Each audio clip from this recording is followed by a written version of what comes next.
Nothing went wrong in his life. That's what made it easy to miss. He didn't fail. He didn't quit. He didn't lose everything. He just stayed. Life kept moving. And he assumed he had time. Time to try later. Time to decide later. Time to become later. Then one day, something small happened. A job opportunity passed. Not taken. Just filled. Someone else stepped into it. Someone who moved earlier. He told himself it was fine. There will be another. And there was. But he missed that one too. Not because he couldn't. Because he didn't move. Another moment passed. A relationship shifted. No argument. No ending. Just distance. Less effort. Less presence. People didn't leave. They adjusted. They stopped expecting as much. Stopped asking. Stopped waiting. That's when it became clear. Life doesn't pause for indecision.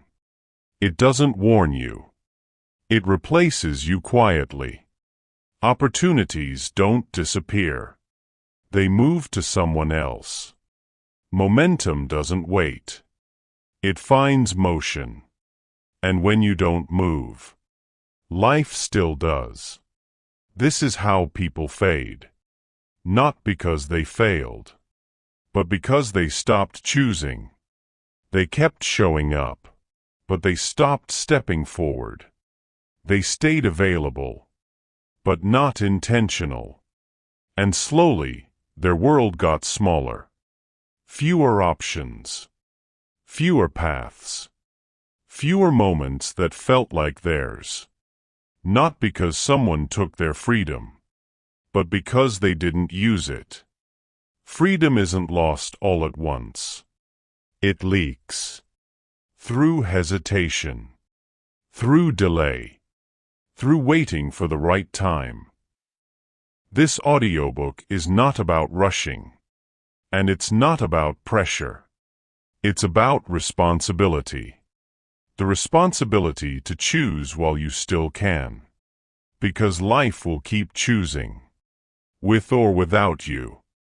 If you're listening and thinking, this sounds familiar, it's because you've felt it. The moment you realized something passed. And you didn't even notice when. This is your moment to stop fading. Not by changing everything, but by moving. Before life moves on again. To understand how this happens, we need to look at the first thing people stop doing. They stop choosing. Chapter 1. The first thing you stop doing. You stop choosing. Life doesn't take your freedom from you. You hand it over. Not all at once. Not dramatically. But slowly. By not choosing. Most people think freedom disappears when something bad happens. A loss. A mistake. A failure. But that's not how it usually works. For most people, freedom fades during normal days. Days where nothing goes wrong. Days where responsibilities are handled. Days where life feels okay. That's when the first thing disappears. Not opportunity. Not ability. Choice. At some point, many people stop choosing their days. They wake up and react. Messages decide their mood. Tasks decide their time. Other people's needs decide their energy. They still make decisions. But only the required ones. What to answer. Where to go. What must be done. Not what matters. That kind of living feels safe. But it has a cost. When you don't choose, life fills the space for you. Not maliciously. not intentionally, automatically. If you don't decide how you'll grow, your growth is decided by your environment. If you don't choose what you value, the world chooses what distracts you. If you don't move toward something meaningful, you slowly drift toward whatever is easiest. And the dangerous part? You don't notice when it starts. People often say, "I don't know when I lost control." The truth is, control wasn't lost. It was unused. And unused things weaken. Just like a muscle. Think about how many decisions you don't make anymore. Not because you can't, but because you don't want to think about them. What you want to learn. What you want to build. What kind of person you want to become. Those questions feel heavy. So they're postponed. Not forever. Just for today. And tomorrow. And then quietly, for years. This is how people become busy without becoming fulfilled. They do things, but they don't choose them. And over time, that changes how they see themselves. At first, nothing feels wrong. You're still capable, still intelligent, still able, but something subtle happens. You stop expecting things from yourself. You stop trusting your own words. Because every time you think, "I should do this," and you don't, your mind remembers. It learns something about you. It learns that your intentions are optional. That's not a small thing. Self-trust is built the same way it's broken. One decision at a time. When you stop choosing, you don't become weak. You become passive. And passive people don't lose opportunities because they aren't good enough. They lose them because they aren't present. Opportunities don't announce themselves loudly. They show up quietly. In conversations. In timing. In moments where action matters more than talent. And when you're not choosing your direction, you miss them. Not dramatically. Casually. Someone else applies first. Someone else speaks up. Someone else moves. And you tell yourself, "That's fine. Another will come." Sometimes it does. Sometimes it doesn't. And even when it does, something has changed. Your confidence is lower. Your urgency is weaker. Because you're used to letting things pass. This is how life becomes smaller without you noticing. Fewer options feel realistic. Fewer paths feel available. Not because they aren't there, but because you no longer reach for them. Most people don't fail at life. They age out of possibilities. And they don't know when it happened. Here's the hard truth. If you don't choose where you're going, you'll still arrive somewhere. Just not somewhere you respect. Freedom doesn't mean doing whatever you want. It means being able to choose what matters and act on it. When you stop choosing, freedom doesn't disappear. It just stops responding to you. This is why people say, "I don't feel like myself anymore." It's not because they changed. It's because they stopped directing their change. Life is movement. Even standing still is movement. Just in a direction you didn't choose. The first thing you stopped doing wasn't trying. It was choosing. And the moment you stop choosing, life doesn't wait. It chooses without you. Chapter 2: Busy, but going nowhere. Movement without direction is still drift. After people stop choosing, something strange happens. Life doesn't slow down. It speeds up. Days fill up. Schedules get tighter. Responsibilities multiply. From the outside, it looks like progress. Inside, it feels like motion without meaning. This is where most people get confused. They say, "I'm doing a lot. Why do I still feel stuck?" The answer is simple. You're moving, but you're not aiming. Busyness feels productive because it looks like effort. You answer messages. You complete tasks. You show up. You are active. But activity is not direction. And direction is what changes a life. Imagine someone walking fast, but in the wrong direction. They're still walking, still burning energy, still moving. But every step takes them farther from where they actually want to be. That's what busyness without choice looks like. Most people don't drift because they're lazy. They drift because they're occupied. Their days are full. But none of it belongs to them. When you stop choosing, you start defaulting. You do what's urgent, not what's important. You handle what's in front of you, not what's meaningful. You respond, instead of initiate. Urgency is loud. Meaning is quiet. And when you're always responding, you never hear the quiet things. This is how people end up saying, "I don't know how I got here." They didn't choose it. They just kept saying yes to whatever arrived. Here's a hard truth. If you don't decide what matters to you, everything will matter equally. And when everything matters, nothing does. That's why busy people feel empty. Their energy is spread thin across things they didn't choose. There's no center, no anchor, no direction. Busyness gives the illusion of control. You feel useful, needed, important. But usefulness is not fulfillment. You can be useful and still feel invisible to yourself.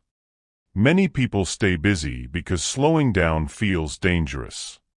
Stillness would force questions like, what do I actually want? What have I been postponing? What am I avoiding choosing?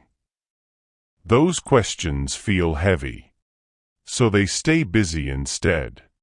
But busyness has a cost. The longer you stay busy without direction, the harder it becomes to choose later. Not because you can't. Because you're tired. Decision-making requires energy. And when all your energy goes into reacting, you have none left for choosing. This is why people say, "I know what I should do. I just don't have the energy." It's not a lack of discipline. It's exhaustion from living without alignment. Movement without direction drains you. Movement with direction strengthens you. That's the difference. When you're moving toward something you chose, effort feels different. You still get tired, but it's a clean tired, a meaningful tired, the kind that builds, not erodes.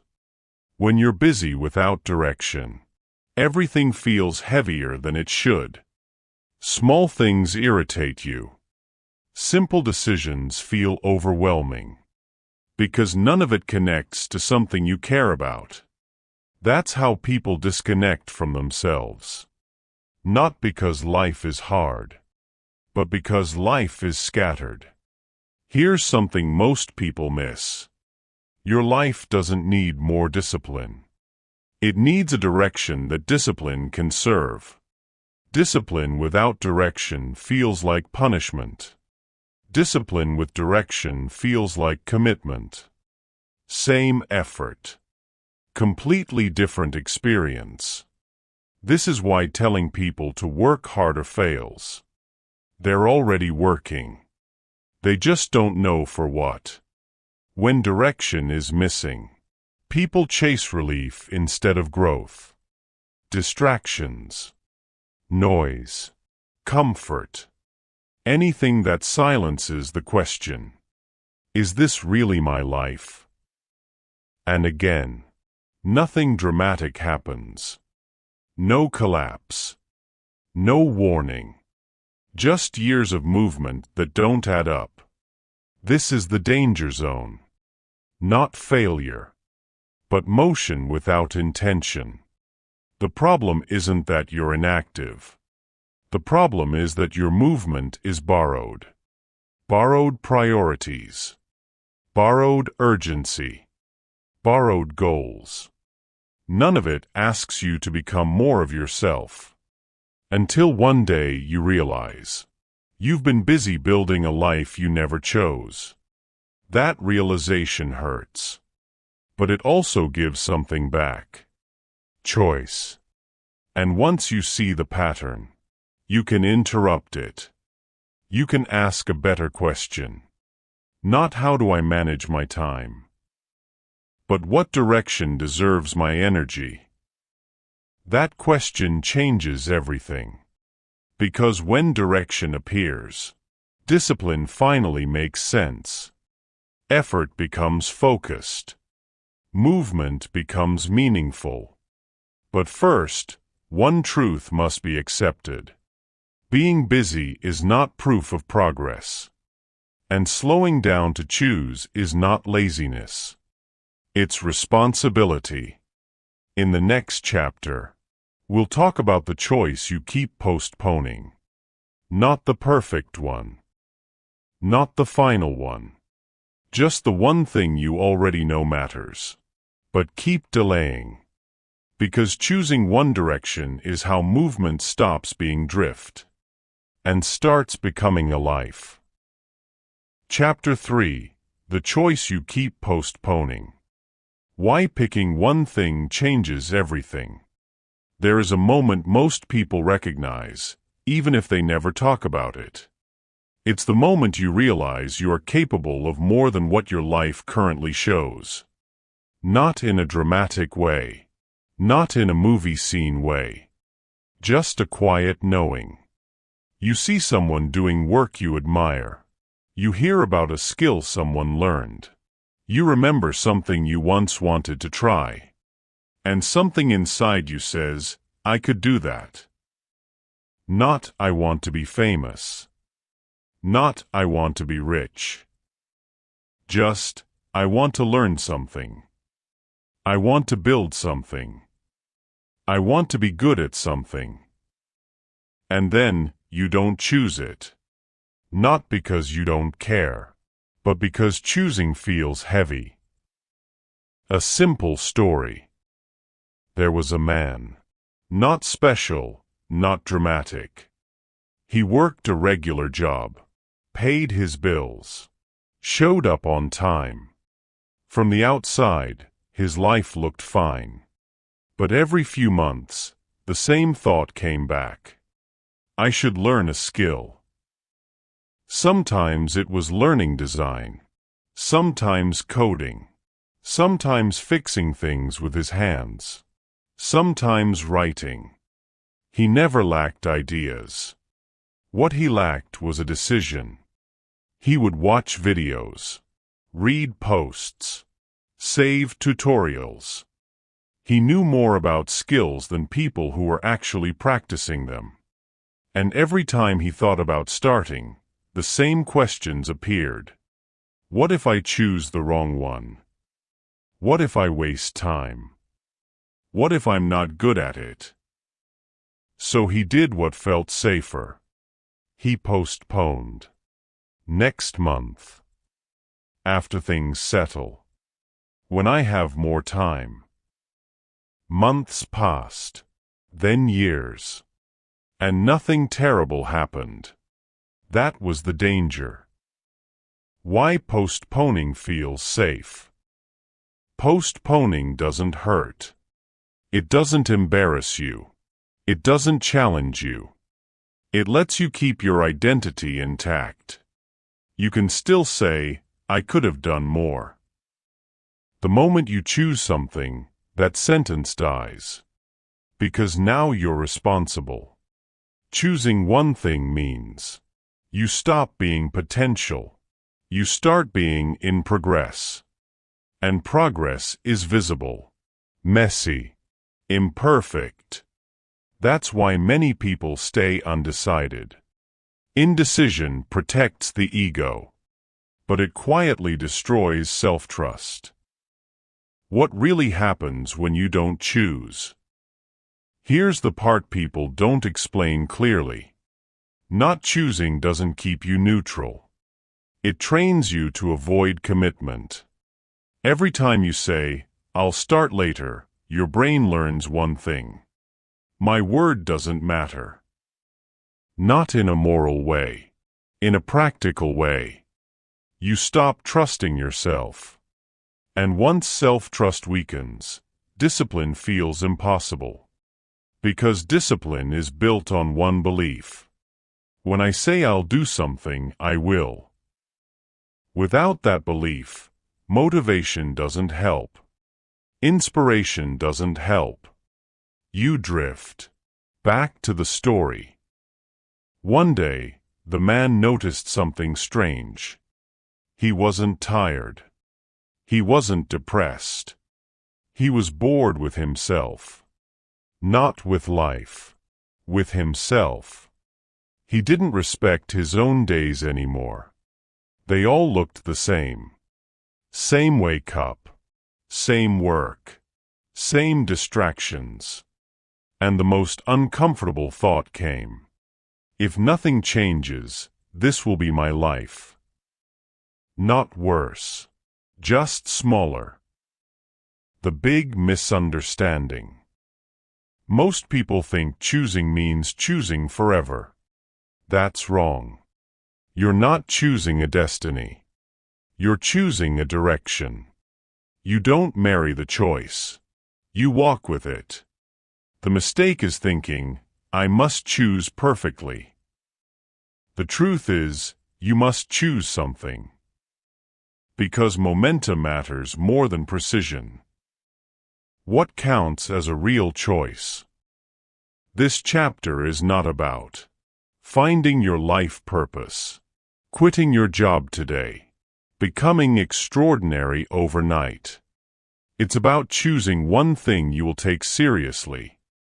That could be learning a skill, practicing a craft, studying a trade, building a small business, developing a hobby you respect. Not because it makes money immediately, but because it makes you stronger. The goal is not success. The goal is self-trust. The moment he chose. The man didn't have a breakthrough. He didn't feel motivated. He felt tired of postponing. So he chose one thing. Not the best thing. Not the safest thing. Just one thing. And he made a small rule. I will show up even when I don't feel like it. No announcements. No big plans. Just quiet consistency. What changed first? Important. Money didn't change first. Status didn't change first. His schedule didn't even change much. What changed was how he saw himself. For the first time in years, he was someone who was building. Not thinking. Not planning. Building. That feeling is addictive in the right way. It restores dignity. For the listener, this is you. If you're listening to this, there is something you've been postponing. You already know what it is. It's not hidden. It's familiar. You don't need permission. You need to stop waiting for certainty. Clarity comes after commitment, not before. A simple rule, write this down. Pick one thing you can practice for 30 minutes a day. Not forever. Not perfectly. For the next 30 days. No switching. No searching for better options. Just showing up. This is not about the thing. It's about rebuilding the muscle of choice. Why this restores freedom. Freedom is not having many options. Freedom is having the ability to follow through. When you choose one thing and stay with it, you prove something to yourself. I am reliable. That belief changes everything. Discipline stops feeling like punishment. It starts feeling like alignment. You don't need to change your whole life. You need to stop postponing one meaningful choice. That choice is how freedom begins. Not loudly. Not dramatically. Quietly. Daily. One decision kept. Choosing is the first step. But choosing once is not enough. Next, we need to talk about what happens after the choice. Because freedom is not made by deciding. It is made by staying. That's where discipline enters the story. Chapter 4. Staying when it stops feeling new. Why discipline is the ability to remain. Starting is exciting. Staying is not. That's the part most people don't expect. When you finally choose something, a skill, a job, a path, a hobby, there is a brief moment of energy. You feel lighter. You feel proud. You think, finally, I'm moving.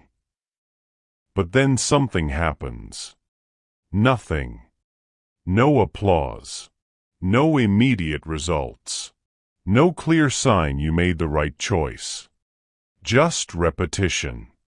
And repetition is where most people disappear. There was a woman who decided to learn a skill. Not because she wanted to quit her job.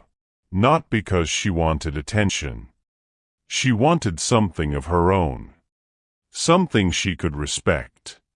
The first 2 weeks were good. She showed up, practiced, learned the basics. She felt focused. But around week 3, something changed. Not the difficulty. The feeling. The excitement faded. Practice became ordinary. Some days felt pointless. She started asking questions. Am I even good at this? Is this worth my time? Should I try something else? These questions felt smart. They were not. The truth about discipline. Discipline is not intensity. It is not motivation. It is not forcing yourself to suffer. Discipline is the ability to remain after the feeling leaves. That's it. No mystery. Most people quit not because something is wrong. They quit because things become normal. Normal feels like stagnation to a mind addicted to stimulation. But normal is where growth actually happens. Why your brain tries to escape. Your brain likes novelty. New things release energy. Repetition does not. So when something becomes familiar, your brain whispers, "This isn't working. This isn't special. You should try something else." This is not intuition. This is avoidance wearing intelligence. And if you listen every time, you train yourself to run. Back to the story. The woman almost quit. Not loudly. Quietly. She missed a day. Then another. Not because she was lazy. Because no one would notice. And that's the real test. What you do when no one is watching is who you become. The difference between quitting and adjusting. This matters. Staying does not mean suffering blindly. Discipline is not stubbornness. You can adjust how you practice. You can slow down. You can rest. But quitting and restarting elsewhere resets self-trust back to zero. Every time. What staying builds? When you stay, something strange happens. Your identity shifts. You stop being someone trying. You become someone doing. That change is quiet, but powerful. You start believing yourself again. You say, I show up. And your life agrees. For the listener. Right now, whatever you chose in Chapter 3 is entering the hardest phase. The boring phase. This is not a sign to stop. This is the exact place discipline begins. If you can stay here, you separate yourself from most people. Not because you're better. Because you're steadier. A simple rule for staying. Lower the drama. Raise the consistency. Do not ask every week if it's worth it. Ask only one question. Did I show up today? That's enough. The woman's turning point. She made a decision. Not to feel motivated, but to stay. She shortened her sessions. Removed pressure. Stopped expecting excitement. And something unexpected happened. Confidence grew.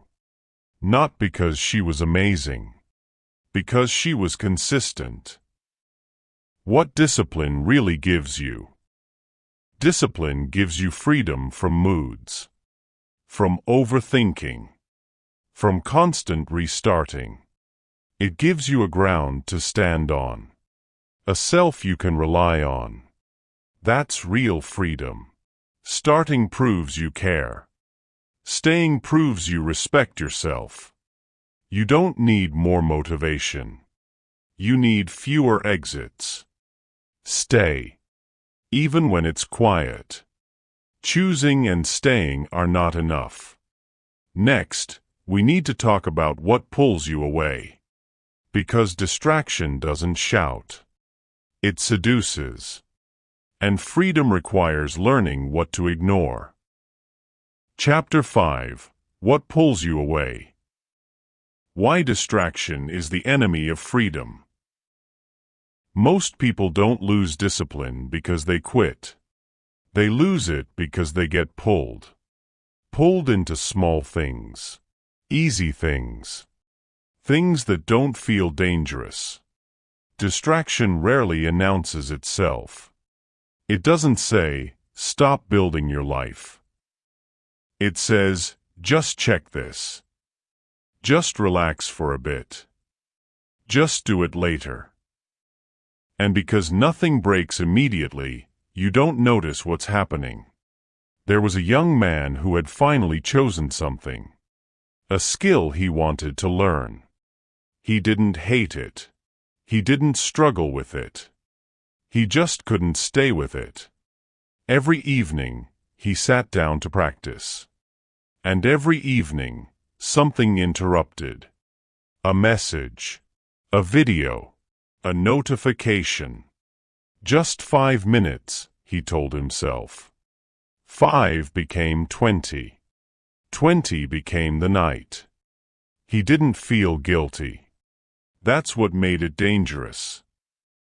Why distraction feels harmless. Distraction feels deserved. It comes disguised as rest.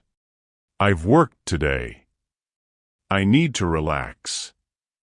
And sometimes that's true. But most distraction is not rest. It's escape. Rest restores you. Distraction dulls you. Rest leaves you clearer. Distraction leaves you foggy. The slow effect you don't see. Here's what distraction really does. It breaks momentum without resistance. You don't stop building because you chose to. You stop because you forgot to continue. And when momentum dies, discipline has to restart from zero. Every time. Back to the story. After a few weeks, the young man noticed something. Not failure. Drift. He still talked about the skill. Still believed in it. But he no longer practiced consistently. When he thought about returning, it felt heavier than before. That's what distraction does. It increases resistance quietly. The real problem. The problem is not distraction itself. The problem is uncontrolled access. If everything has access to you, nothing gets commitment. Freedom requires limitation. Not punishment. Protection. A hard truth. If you can't protect time for one thing, you are not choosing it. You are just liking the idea of it. And ideas don't build lives. What disciplined people do differently? Disciplined people are not stronger. They are more selective. They don't rely on willpower. They remove temptation. They decide in advance what they will ignore. They don't negotiate every moment. A small but powerful shift. The young man changed one thing. He didn't try to focus harder. He reduced access. Phone away during practice. Notifications off. Clear start and end time. Not dramatic, but effective. Something unexpected happened. Practice felt lighter. Not easier. Cleaner. What this means for you. Right now, something is pulling you. You already know what it is. It's not evil. It's just uncontrolled. Freedom is not saying yes to everything. It's choosing what deserves access to you. A simple rule for this chapter. If something keeps pulling you away, don't fight it. Move it. Distance is discipline. You don't need more self-control. You need fewer interruptions.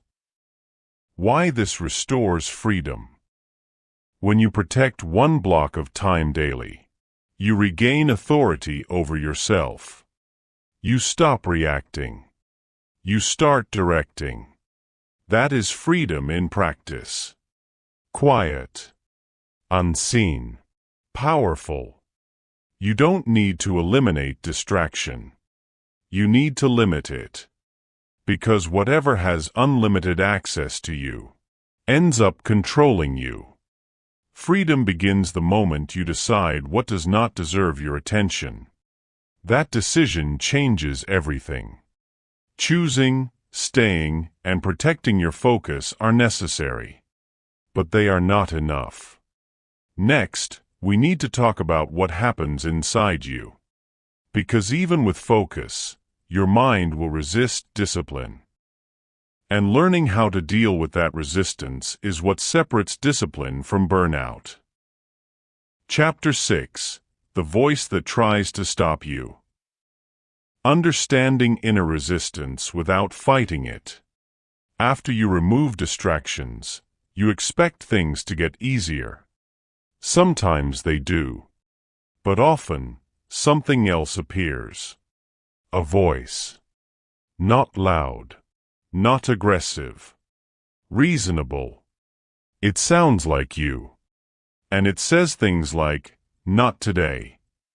You can skip once. You've done enough. This is not laziness. This is resistance. There was a woman who finally protected her time. Phone away. Quiet space. Clear schedule. Everything was set. And still, she didn't start. She sat there. looking at the work, feeling a strange discomfort. Not fear, not stress, just resistance. Her mind began negotiating. You can do it later. You're not in the right mood. You should wait until you feel ready. The words sounded logical. They were not. What resistance really is. Resistance is your mind protecting comfort. Not comfort as pleasure. Comfort as familiarity.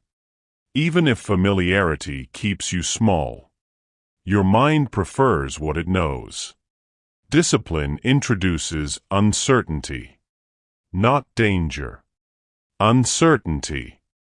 And uncertainty feels threatening to the brain. So it tries to delay action. Why fighting resistance makes it worse? Most people try to fight resistance. They insult themselves, push harder, force motivation. This doesn't work long term. Resistance is not an enemy. It's a signal that you are doing something that matters. If there was no resistance, there would be no growth. The mistake is thinking resistance means stop. Back to the story. The woman noticed something important. Resistance showed up before she started, not during. Once she began working, the resistance softened. It didn't disappear, but it lost power. That's when she understood something. Resistance lives at the starting line. The rule most people never learn. You don't wait for resistance to leave. You move while it's present. Discipline is not the absence of resistance. It's action in spite of it. Waiting for the right feeling keeps you stuck. The feeling follows movement. How self-negotiation traps you. Resistance often disguises itself as negotiation. I'll just shorten it today. I'll make it up tomorrow. I deserve a break. Occasionally, these are true. But most of the time, they are avoidance in polite language. Every negotiation weakens authority. Because authority comes from consistency. What disciplined people do instead? They make the decision once. Not every day. They don't ask, do I feel like it?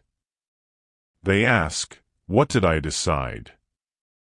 This removes emotional debate. And debate is where discipline dies. A practical shift. Instead of saying, I will work for 1 hour, say, I will start for 5 minutes. Not because 5 minutes is enough, but because starting breaks resistance. Once started, momentum takes over. This is not tricking yourself. It's understanding how your mind works. Back to the woman. She stopped waiting to feel ready. She started before feeling ready. And something changed. Resistance stopped controlling her decisions. It still appeared, but it no longer decided. That's discipline. What this means for you. Right now, resistance shows up for you too. Before studying, before practicing, before doing what matters. It will never disappear completely. And that's okay. Your job is not to silence it. Your job is to move anyway. A simple rule for this chapter. Never decide based on how you feel. Decide based on what you chose earlier. Feelings change. Decisions build. Why this restores freedom. When resistance stops controlling you, you stop being reactive. You regain authorship over your actions. You don't feel trapped by moods. That is freedom. Not emotional freedom. Practical freedom. Resistance is not proof you are weak. It is proof you are growing. Do not argue with it. Do not obey it. Move with it present. That is how discipline becomes stable. Now that you understand resistance, we need to talk about something deeper. Because discipline is not just behavior. It is identity. Next, we will talk about who you believe you are when no one is watching. That belief shapes everything. Chapter 7. Who you are when no one is watching. How identity shapes discipline. By now, you've noticed something important. Discipline doesn't collapse in public. It collapses in private. When no one is checking. When no one will notice. When there is no consequence. That's where the real decision happens. Not between right and wrong. Between who you say you are and who you act like. A simple real-life story. There was a boy who told everyone he wanted more from life. More skill, more control, more direction. He wasn't lazy. He went to school, did what was required. But whenever he was alone, his habits changed. He scrolled longer, delayed more, practiced less. Not because he hated the work, but because no one was watching.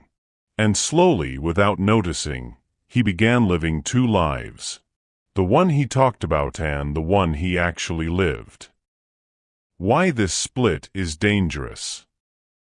Living two versions of yourself breaks trust. Not with others. With yourself. Every time you say, "I'm the kind of person who does this," and then don't, your identity weakens. You stop believing your own words. And when identity weakens, discipline becomes exhausting. Because now you are forcing behavior that doesn't match who you believe you are. What identity really means. Identity is not what you say. It is what you do repeatedly when no one reacts. Not on your best day. On your most ordinary one. You don't become disciplined by trying harder. You become disciplined by deciding who you are. Back to the story. The boy didn't change by pushing himself. He changed by telling the truth. He stopped saying, "I'm someone who's disciplined," and replaced it with, "I'm becoming someone who shows up." That small shift mattered. Because now, each action was a vote. Not for perfection. For identity. How identity is built. Identity is built in moments like these. Doing the task even when it's boring. Stopping when you said you would.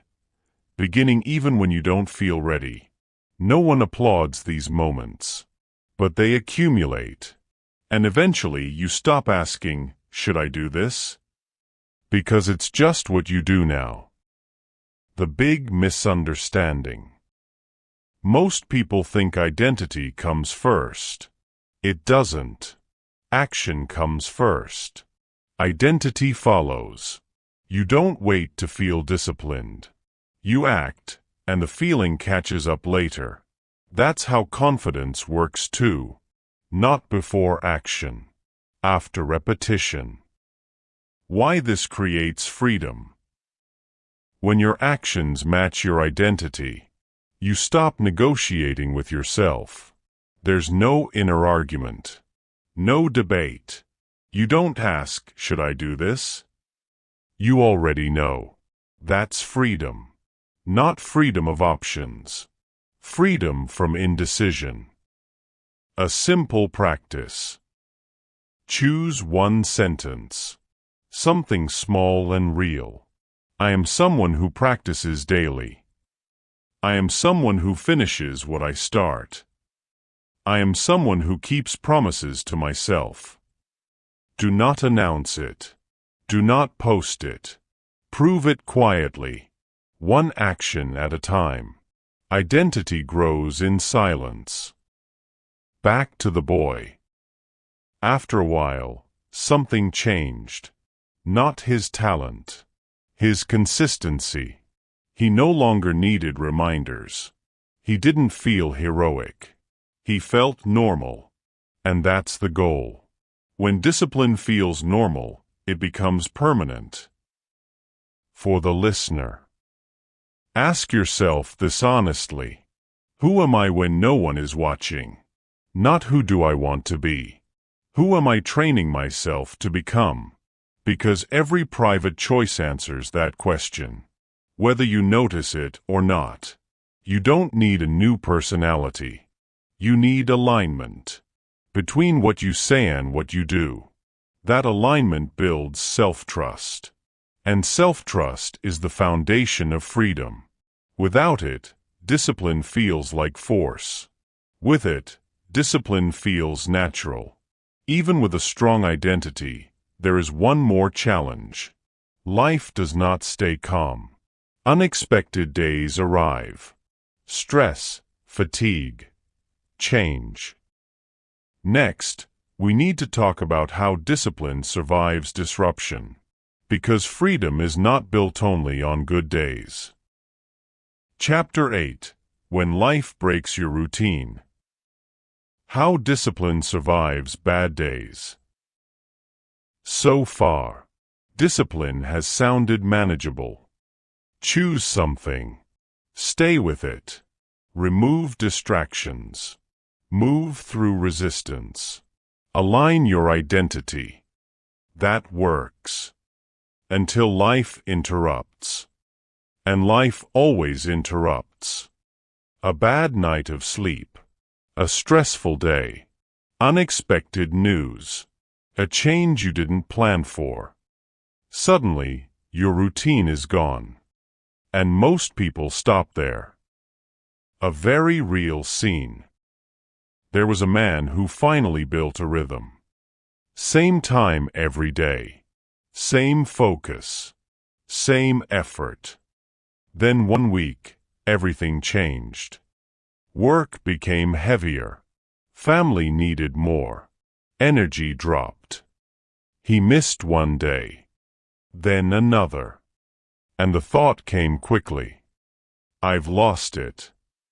I'll restart when things calm down. They never did. The big misunderstanding. Most people think discipline depends on routine. It doesn't. Routine is helpful. But discipline is deeper. Discipline is not about perfect days. It's about imperfect response. When routine breaks, discipline is tested. Not by effort. By adaptability. Why people quit after a break. Missing one day doesn't break discipline. Interpreting it as failure does. People don't quit because they miss days. They quit because they turn disruption into identity. I'm inconsistent. I always fall off. This never lasts. Those sentences do damage. Back to the story. The man almost quit completely. Not because he was weak. Because he believed the break erased progress. It didn't. He didn't lose discipline. He lost perspective. The rule that saves discipline. Never miss twice. That's it. One missed day is life. 2 missed days is drift. This rule removes drama. No guilt. No restart speeches. Just return. Discipline survives through return. What discipline looks like on bad days? Discipline on bad days looks smaller. Less time. Lower intensity. But still present. 5 minutes still counts. Showing up tired still counts. Doing something imperfectly beats waiting for perfect conditions. A small shift that matters. Instead of asking, "Can I do my full routine?" ask, "What's the minimum I won't skip?" That question protects identity. Because identity is about continuity, not performance. Why this builds real freedom. When discipline survives disruption, you stop fearing bad days. You stop needing everything to be ideal. You become flexible, not fragile. That's freedom. Not control over life. Control over response. Back to the man. He changed one thing. On hard days, he lowered the bar but never removed it. And something powerful happened. He stopped starting over. He kept going. Not fast, but forward. For you, listening. There will be days you miss. That is normal. The mistake is not missing. The mistake is quitting quietly. Discipline is not broken by chaos. It is revealed by it. A simple practice for this chapter. Decide now. When life gets messy, I will not disappear. I will do something. Small. Imperfect. Honest. That decision protects momentum. Momentum protects freedom. Discipline is not about controlling life. It's about continuing through it. Bad days don't remove your freedom. Giving up your standards does. Stay flexible. Stay present. Return quickly. That's how discipline survives real life. So far, we've talked about action, identity, and resilience. Now we need to address something deeper. Because discipline is not just what you do. It's what you tolerate. Next, we'll talk about standards. And why raising them quietly changes everything. Chapter 9. The Standards You Live By. Why freedom is shaped by what you refuse to accept. By now, you may be wondering something. If discipline isn't about motivation, and it isn't about routine, and it isn't about feelings, then what actually decides whether I stay free or drift back? The answer is simple. Standards.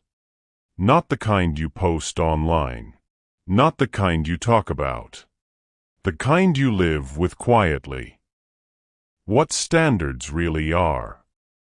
Standards are not goals. Goals are what you want. Standards are what you allow. What you tolerate daily becomes your life. Not what you wish for. Not what you promise. What you accept. That's why two people can want the same thing and live very different lives. A real-life story. There was a man who wanted more. Not fame. Not riches. Just a better version of his life. More control. More direction. He worked. Paid bills. Showed up enough. From the outside, nothing looked wrong. But inside, he felt something missing. Not pain. Disappointment.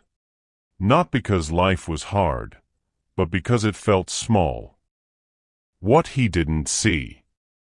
He thought his problem was discipline. He said things like, "I just need to push harder. I need more motivation." But that wasn't the issue. His standards were low in places he didn't notice. Not low compared to others. Low compared to his own potential. How low standards hide. Low standards rarely look dramatic. They look reasonable. I'll start tomorrow.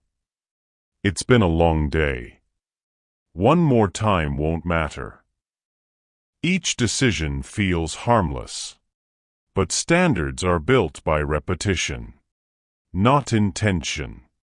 And slowly, a pattern forms. Back to the story. Every evening, the man planned to do one thing that mattered to him. Learn something, practice something, improve something. And almost every evening, he didn't. Not because he couldn't. Because he didn't require it of himself. No consequence followed. No boundary was crossed. So nothing changed. This is the hard truth. Your life never rises above your standards. It settles at them. Always. You don't become what you want. You become what you accept. That's not punishment. That's design. Why standards feel uncomfortable? Raising standards creates tension between who you are and who you say you want to be. Most people remove the tension by lowering the standard. It feels easier, but it costs something. Self-respect. What self-respect really is. Self-respect is not confidence. It's consistency. It's knowing what you allow and what you don't, even when no one sees. Especially then. The moment that changed him. One night, the man noticed something. He kept promises to everyone else. Work deadlines, appointments, obligations. But not to himself. And that realization hurt more than any failure. Because it meant the problem wasn't ability. It was standards. A simple question that matters. Ask yourself this honestly. What behavior do I keep excusing? Not once. Regularly. That answer shows you your real standard. Not the one you talk about. The one you live by. Why this affects freedom. Low standards don't feel like a prison. They feel like comfort. But comfort without standards turns into limitation. You stop trusting yourself. You stop believing your own words. And when self-trust is gone, freedom disappears. Back to the man. He didn't change everything at once. He changed one thing. He chose one non-negotiable standard. One action he would not excuse anymore. Not because he felt like it. Because he respected himself enough to require it. What this means for you. Discipline is not about doing more. It's about allowing less. Less excuses. Less delay. Less self-betrayal. That's how freedom begins. Pause here. Do not rush this. Standards are not about being harsh. They are about being honest. Honest about what you tolerate. You don't need higher motivation. You need clearer standards. And in the next part, we'll talk about something crucial. How to raise your standards without becoming rigid, extreme, or burnt out. Because standards should strengthen you, not break you. We'll look at how people raise standards incorrectly, and how to do it in a way that actually lasts. The standards you live by. Raising standards without breaking yourself. When people hear raise your standards, they often imagine something extreme. Waking up at impossible hours. Never resting. Never relaxing. Never failing. That idea scares people away. And it should. Because that version doesn't last. It turns discipline into punishment. Why most people raise standards the wrong way. Most people raise standards emotionally. They feel inspired. They feel frustrated. They make big promises. From now on, I'll never miss a day. I'll change everything at once. I'll be a different person. That energy fades. And when it fades, the standard collapses. Not because the person is weak. Because the standard was unrealistic. A very common story. There was a young woman who decided she was tired of wasting time. She wanted discipline. So she changed everything at once. New schedule, new rules, new expectations. For a few days, it worked. She felt powerful. Then life happened. She missed one day. Then guilt arrived. Then pressure. Then quitting. Not because she lacked discipline, but because her standard was too high for her current capacity. The difference between standards and punishment. A standard says, "This is how I live." Punishment says, "This is how I hurt myself when I fail." Strong standards are calm. They don't scream. They don't threaten. They simply exist. And they're enforced quietly. Back to the man. The man didn't raise all his standards. He raised one. Just one. He decided, "I do not go to sleep without doing this." No drama. No speeches. Just a line he refused to cross. That's how standards should feel. How to raise standards correctly. A real standard has 3 qualities. First, it is specific. Not "I'll do better," but "I will do this." Second, it is repeatable. Not heroic. Not impressive. Sustainable. Third, it is enforced without emotion. No guilt. No self-hate. Just return. Why emotion is the enemy here? Emotion makes standards unstable. You enforce them when you feel strong and abandon them when you feel tired. That trains inconsistency. Consistency is built through neutrality. Calm action. Calm return. A simple example. Low standard, "I'll practice when I feel like it." Harsh standard, "I must practice perfectly every day." Healthy standard, "I practice every day, even briefly." That third one builds freedom. Why this changes self-trust. Every time you meet a standard, self-trust increases. Not confidence. Trust. And trust is what makes discipline easier over time. You stop needing motivation. Because you believe yourself. What most people miss.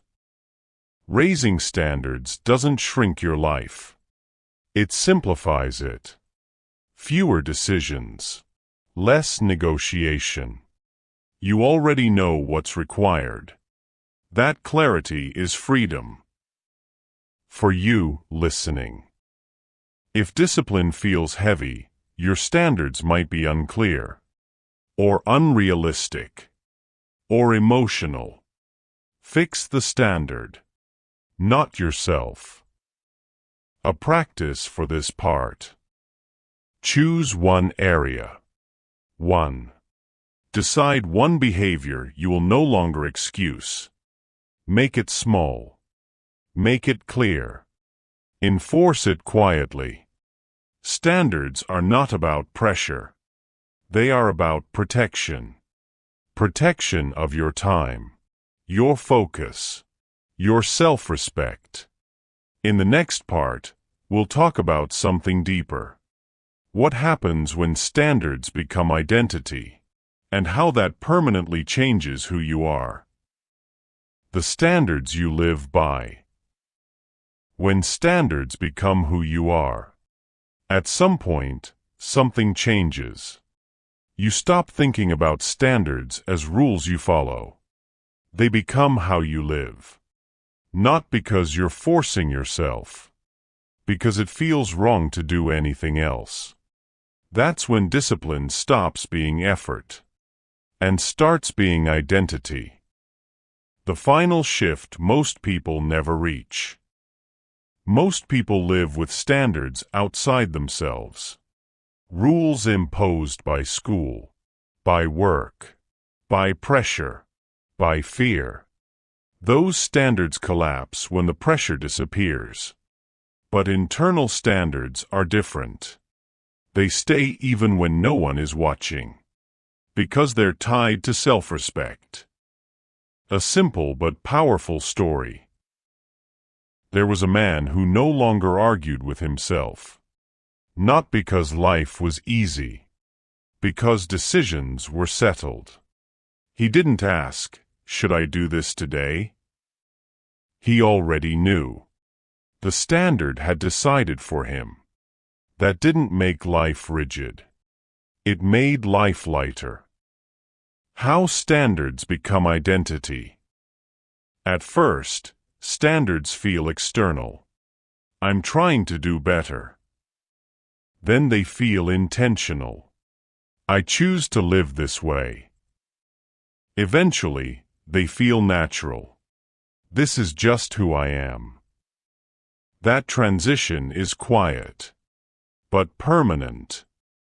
Why this is real freedom. Freedom is not unlimited choice. That creates chaos. Freedom is clarity. Knowing what you will do and what you will not do. No debate. No guilt. No constant restart. That stability is freedom. What this does to your mind. When standards become identity, your mind relaxes. Less noise. Less negotiation. You stop draining energy on small decisions. Energy returns to what matters.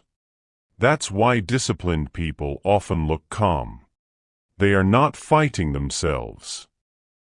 Back to you, listening. Right now, your life reflects your standards. Not your intentions. Not your goals. Your standards. This is not shame. This is power. Because standards can be changed. Quietly. Gradually. Permanently. A final practice for this chapter. Choose one sentence. Not motivational. Not emotional. Just true. I don't break promises to myself. I don't disappear on hard days. I return quickly. Then live like it. No announcement. No pressure. Just repetition. Identity grows from repetition. The deep truth. You don't rise to the level of your dreams. You settle at the level of your standards. And when those standards are internal, no one can take your freedom away. Because it doesn't depend on conditions. It depends on who you've become. Discipline is not force. It is self-respect in action. Standards are not restrictions. They are the structure that holds your freedom. And once you live by them, you no longer need to chase control. You already have it. Quietly. Steadily. Internally. So far, you've learned how freedom is built from choice, consistency, identity, and standards. Next, we need to talk about something essential. Because freedom is not just personal. It is tested in relationships, expectations, and pressure. In Chapter 10, we'll explore how discipline survives when the world pushes back. That's where freedom is truly proven. Chapter 10. When the world pushes back. Holding discipline under pressure. So far, freedom has sounded personal. Your choices, your habits, your standards, your identity. But now comes the real test. Other people. Expectations. Opinions. Interruptions. This is where many people lose discipline without realizing it. A very real situation. There was a young man who finally found his rhythm. He chose one thing, stayed with it, protected his time. He didn't announce it, but people noticed. Not because he changed loudly, because he became less available. He said no more often. He left earlier. He stopped explaining himself. And that's when the pressure began. How pressure actually shows up. Pressure is rarely aggressive. It's subtle. Why are you acting different? You're too serious. Relax a bit. It sounds harmless, but it carries a message. Come back to who you were. Not because people are bad. Because change makes others uncomfortable. Why people resist your discipline. When you become disciplined, you stop participating in chaos. You stop validating excuses. You stop drifting with the group. And that quietly challenges others. Not intentionally, but clearly. Your consistency becomes a mirror. And not everyone likes what it reflects. Back to the story. The young man felt torn. He didn't want to be difficult. He didn't want conflict. So he compromised. Just a little. He skipped practice for gatherings. Delayed work to stay available. Nothing dramatic. But slowly, his structure weakened. And with it, his freedom. The hard truth about freedom. Freedom costs approval. Not from everyone. From some. If your discipline depends on being liked, it won't last. Because discipline often looks selfish to people who don't have it. Not because it is, but because it draws boundaries. What disciplined people understand? They know something early. You cannot explain your way into freedom. You have to live it. Quietly. And accept that some people will misunderstand you. That is not cruelty. It is maturity. A simple shift that changes everything. Stop over-explaining. Explanation invites negotiation. Negotiation weakens standards. You don't need to justify your structure. You need to protect it. A calm "I can't today" is enough. Why this is so difficult? Humans are social. We want belonging. Discipline can feel lonely at first, because it separates you from habits you once shared. But loneliness is temporary. Self-respect lasts. Back to the story. The young man noticed something. When he returned to his standards, the pressure didn't disappear. But his confidence returned. He stopped feeling guilty. He stopped feeling defensive. Because he knew why he was doing this. What this means for you. Your discipline will be tested by invitations, expectations, and opinions. Not by difficulty. By distraction disguised as connection. You must decide. Will you manage others' comfort, or your own future? Both are not possible. A practice for this chapter. Decide in advance. What time is protected? What habits are non-negotiable? So you don't decide under pressure. Pre-decisions protect freedom. Why this builds real strength. When discipline survives social pressure, it becomes unshakable, because you are no longer controlled by approval.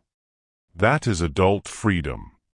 Quiet, firm, stable. Not everyone will understand your discipline. That's okay. You are not here to be understood by everyone. You are here to live aligned with yourself. And alignment is worth more than temporary approval. Every time. Discipline has survived choice, resistance, chaos, and pressure. Now we need to talk about something internal again. Because even disciplined people struggle with one thing. Doubt. In Chapter 11, we'll talk about how to keep moving when belief fades. Because freedom doesn't require certainty. It requires continuation. Chapter 11, When Belief Fades. What to do when confidence is gone. There is a moment most people are not prepared for. It's not the beginning. And it's not failure. It's the middle. The place where you've already started, but you no longer feel sure.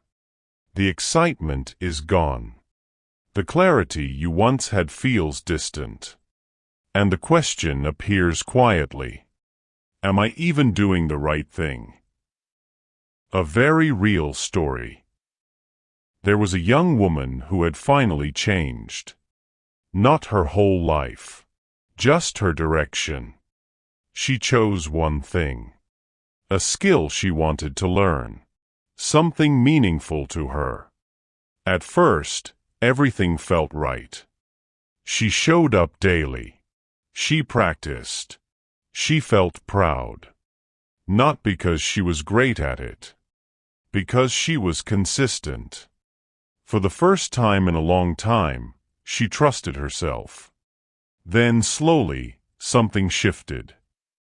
When belief starts to slip. She didn't fail.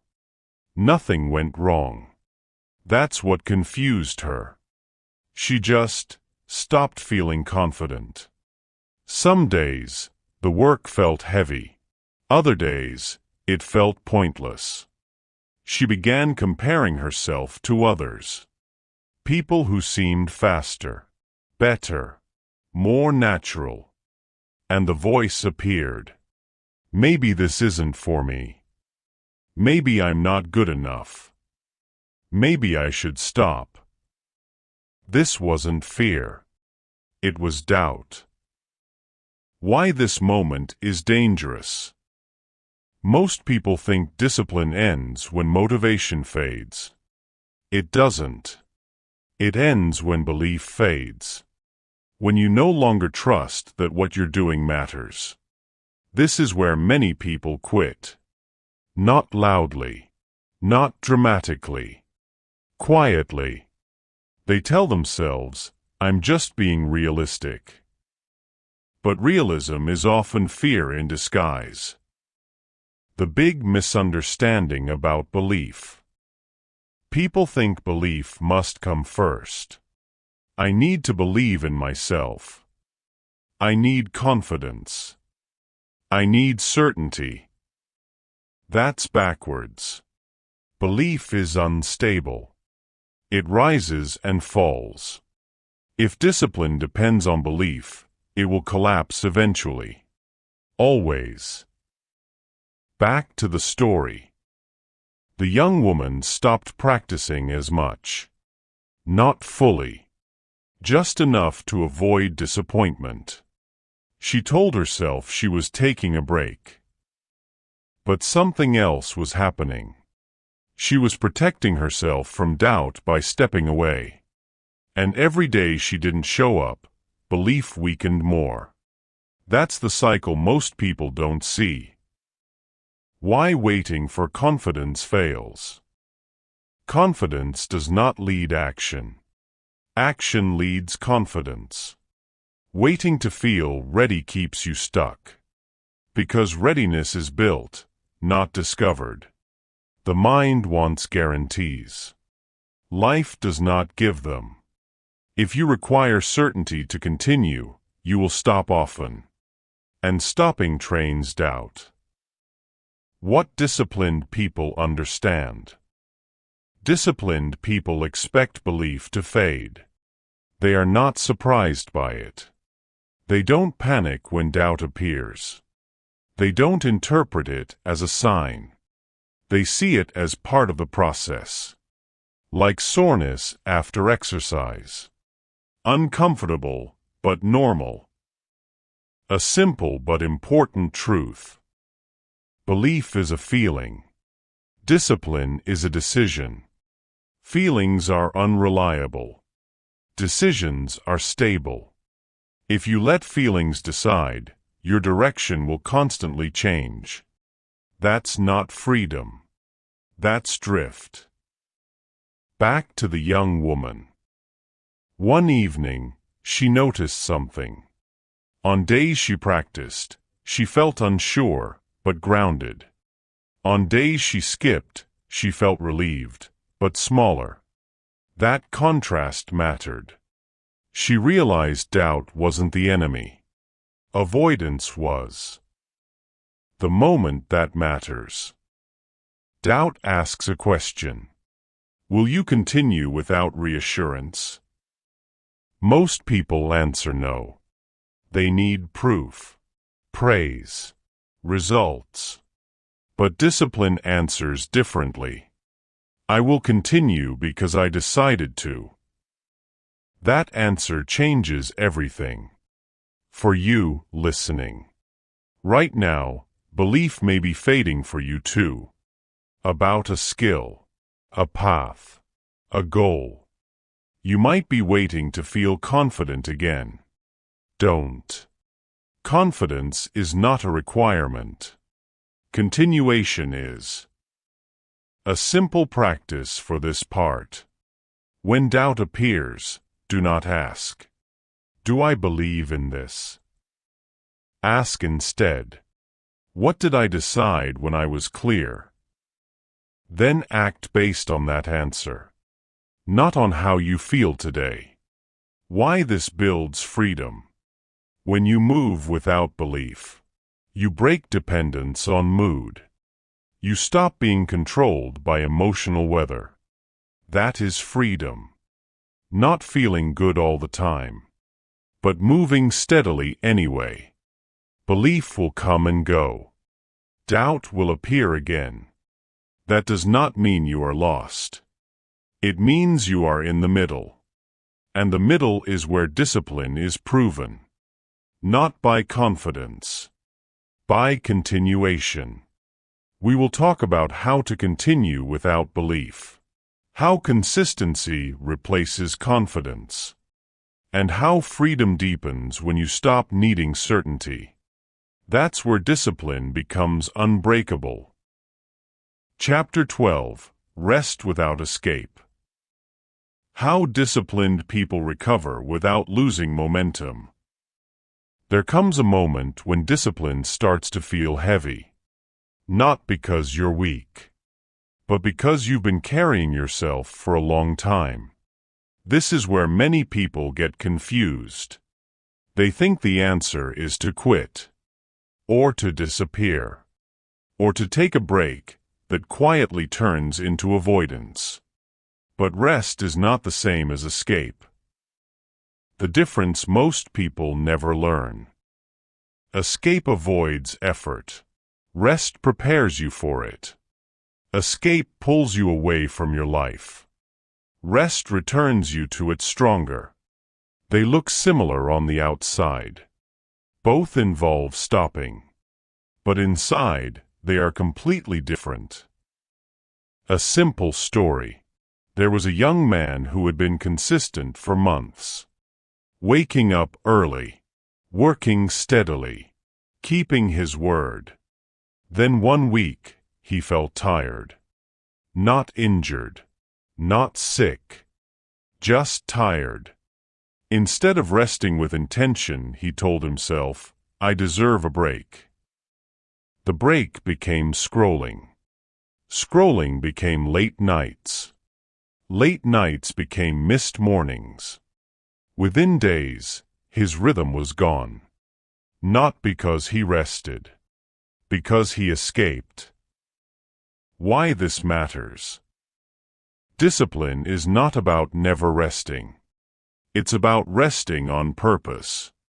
When rest has no structure, it becomes erosion. Slow, quiet, unnoticed. That's how momentum disappears. What real rest looks like. Real rest is intentional. It has edges. It starts and ends. It restores instead of numbing. Real rest asks one question. Will this help me return clearer? If the answer is no, it's not rest. It's avoidance wearing a soft name. The disciplined way to rest. Disciplined people don't ask, what do I feel like doing? They ask, what will renew me? Sometimes the answer is sleep. Sometimes it's walking. Sometimes it's silence. And sometimes it's doing less, not nothing. Doing less versus doing nothing. Doing nothing can dull you. Doing less sharpens you. Doing less keeps the rhythm alive. It maintains identity. You don't stop being disciplined. You adjust intensity. A practical framework. Here's a simple rule. Rest your body, not your standards. Lower the load, not the expectation that you'll return. This keeps self-trust intact. Why people fear rest. Some people don't rest because they're afraid. Afraid that if they stop, they won't start again. That fear is honest. And it reveals something important. They don't trust their structure yet. That's okay. Building trust through structured rest.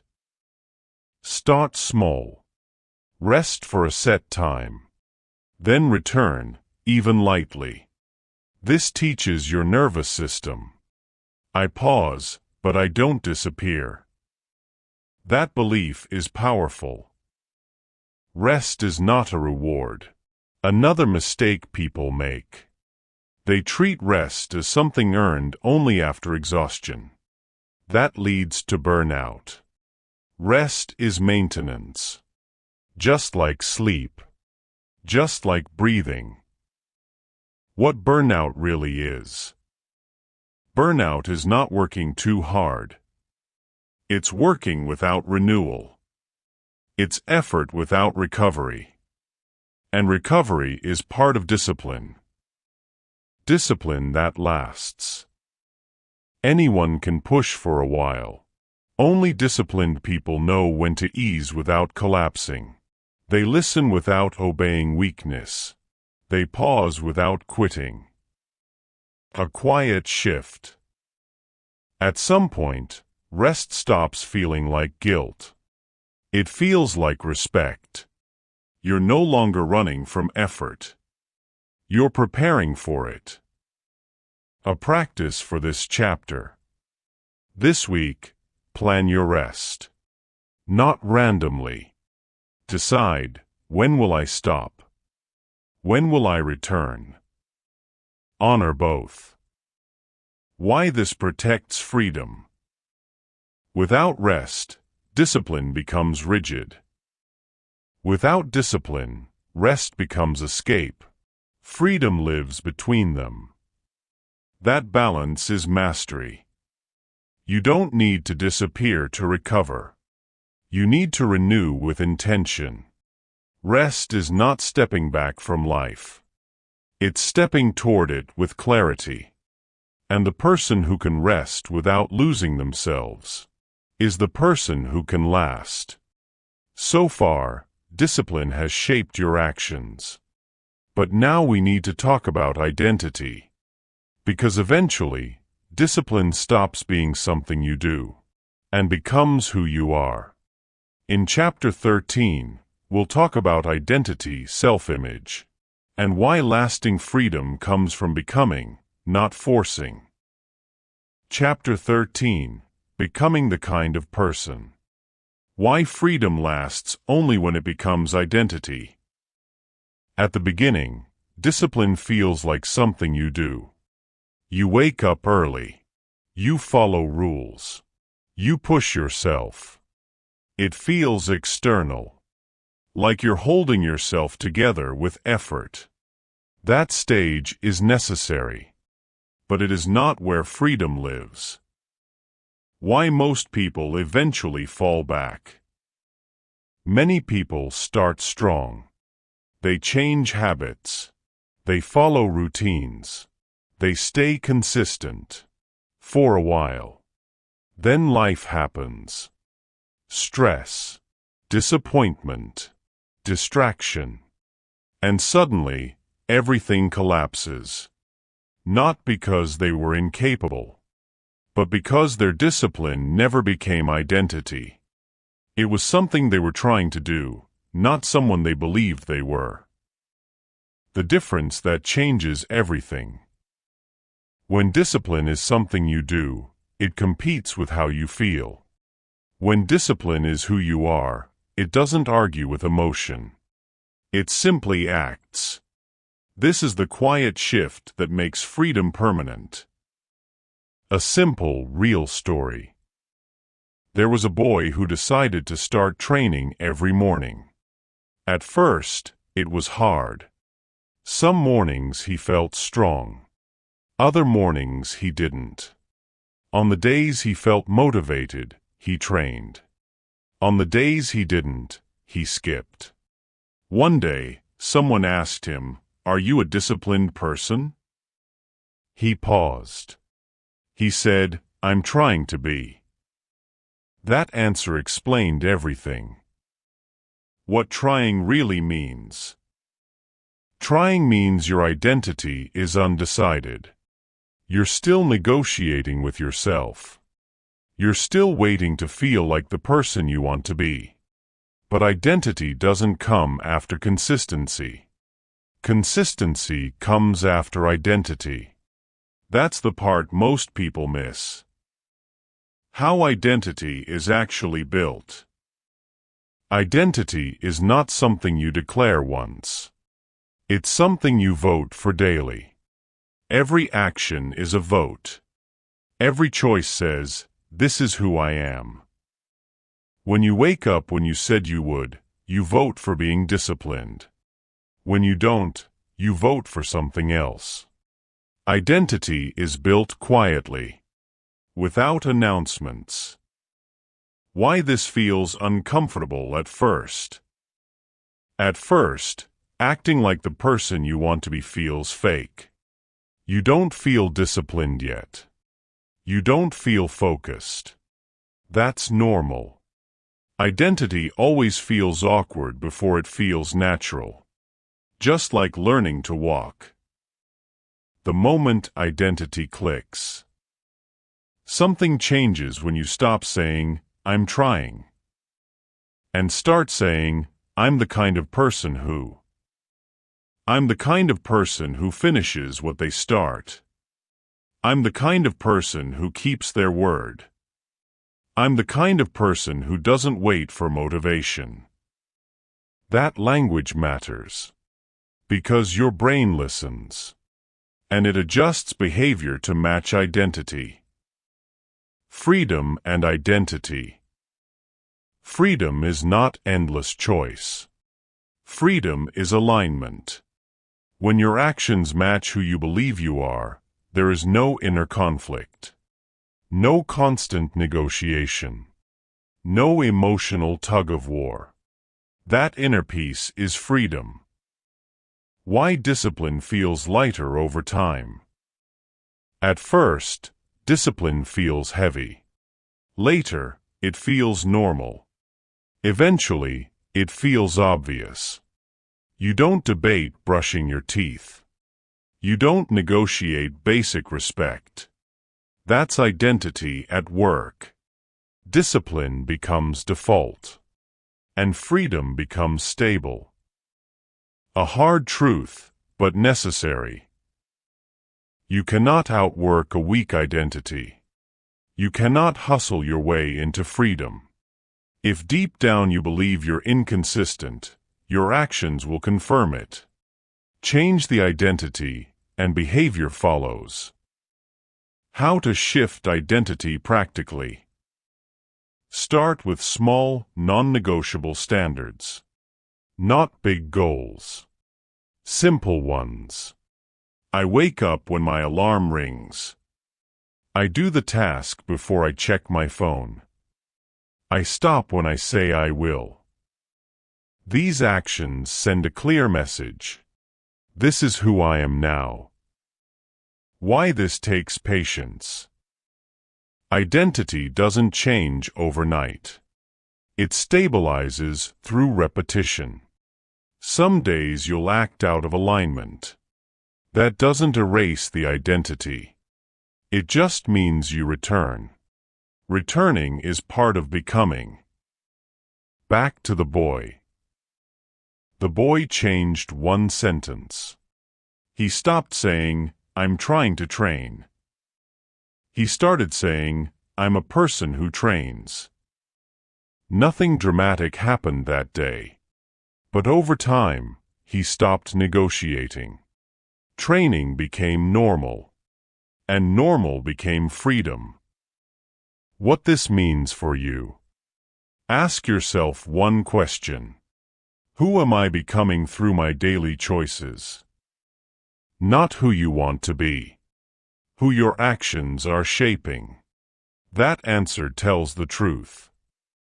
Discipline as identity, not effort. When discipline becomes identity, it no longer feels restrictive. It feels stabilizing. It protects your future self. It removes chaos. And that stability is freedom. Freedom doesn't come from doing whatever you want. It comes from becoming someone you respect. When you respect yourself, your choices become clearer. Your standards rise naturally. And discipline stops feeling like control.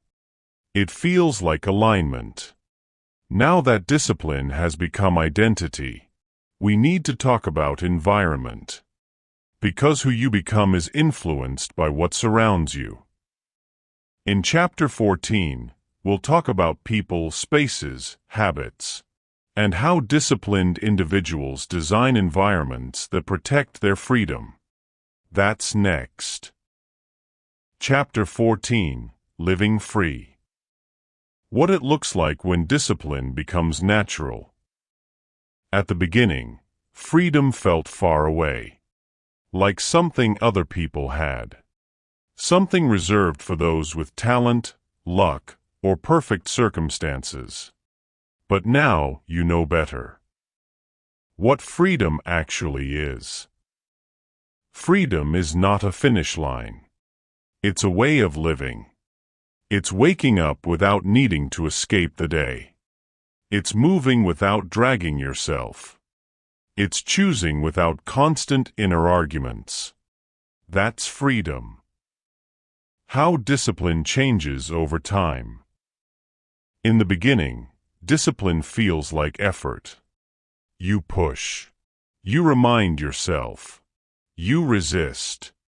But over time, something shifts. Discipline becomes quieter. It stops feeling like force. It starts feeling like flow. A simple real-life moment. There was a man who used to negotiate with himself every morning. Should I get up? Should I try today? Does it really matter? Years later, those questions disappeared. Not because life got easier, but because his identity stabilized. He woke up because that's what he did. No drama. No motivation speech. Just movement. That's what discipline matures into. Freedom without tension. The most disciplined people are not tense. They're calm. They don't rush. They don't panic. They trust their systems. They trust themselves. Why this feels different from control. Control is tight. Freedom is steady. Control demands perfection. Freedom allows recovery. You no longer punish yourself for slipping. You simply return. Returning becomes automatic. That's mastery. When life gets hard again, life will still challenge you. Loss, stress, change. Discipline doesn't remove difficulty. It removes chaos. You no longer collapse when things shake. You adapt. The quiet confidence. You stop needing reassurance. You stop needing to announce progress. Your confidence becomes internal, built on consistency, not praise. That confidence is calm, and calm confidence is rare. What you no longer do. You stop waiting for the right mood. You stop over-explaining your choices. You stop arguing with distraction. You move on. What you start doing. You honor small commitments. You protect your focus. You rest without guilt. You work without drama. You live deliberately. That is freedom in action. The paradox of freedom. The more disciplined you become, the less discipline you feel. It blends into life. Like balance when you've learned to ride. You don't think about it anymore. You just move. A reminder worth keeping. You will never feel finished. Freedom is not completion. It's maintenance. It's awareness. And awareness keeps you awake, not tense. What this journey was really about. This was never about productivity, or waking up early, or strict routines. It was about self-respect, about becoming someone you trust, about building a life that doesn't require escape.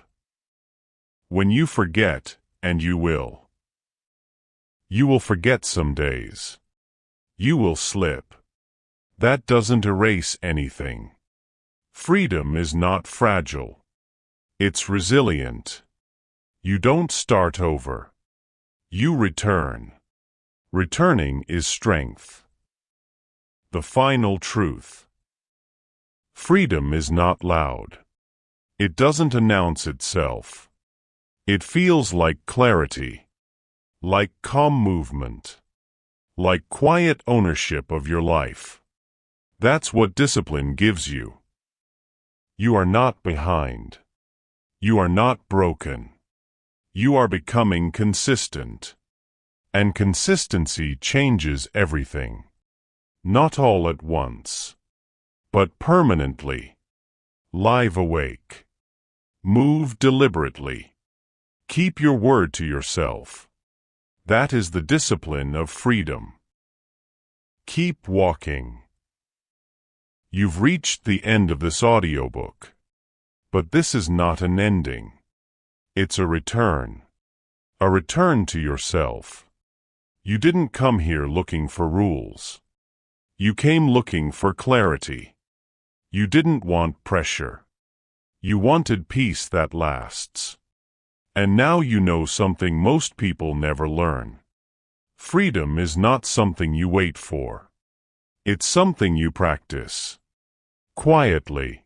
Daily. Without drama. You don't need to change your whole life tonight. You don't need a perfect plan. You don't need motivation to strike. You only need one thing: the willingness to keep your word to yourself, especially when no one is watching. Some days that will feel easy. Other days it will feel heavy. Both are normal. Neither disqualifies you. If you forget, return. If you drift, realign. If you fall, stand back up without shame. Discipline is not punishment. It's self-respect in motion. And self-respect builds a life you don't need to escape from. You don't have to move fast. You just have to keep moving. Because every honest step forward teaches your mind one thing: I can trust myself. And when you trust yourself, you are free. If this audiobook spoke to you, stay close to this voice. There is more to learn, more to build, more clarity ahead. For now, take a breath, step back into your life, and walk it deliberately. This is not goodbye.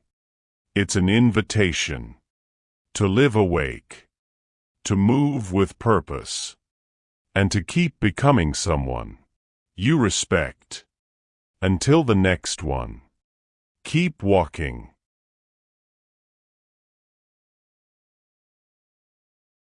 If this message spoke to you, share it, subscribe, keep listening. This is Beyond the Noise Studio.